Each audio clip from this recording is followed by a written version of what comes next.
বছরের প্রথমে সামনে আসছে একের পর এক খারাপ খবর। কখনো প্রিয়জন হারা হচ্ছে টলিপাড়া, কখনো বন্ধ হয়ে যাচ্ছে চলতি প্রিয় ধারাবাহিকটি।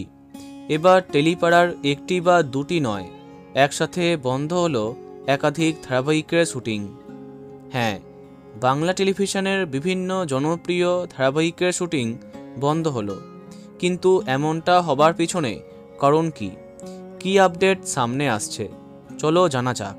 একাধিক কারণ সামনে আসছে।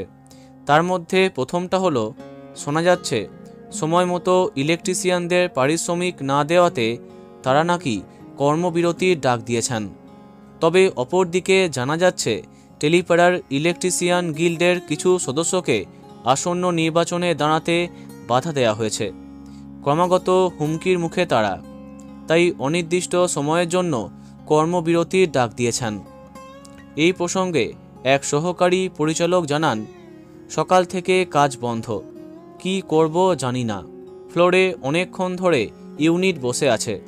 যদিও দর্শকদের আশ্বস্ত করে স্বরূপ বিশ্বাস জানান, সমস্যা মিটে গেছে, আমরা শুটিং বন্ধ করাকে সমর্থন করি না। প্রসঙ্গত উল্লেখ্য, বর্তমানে অনেক প্রথম সারির ধারাবাহিকের এপিসোড ব্যাংকিং খুব কম।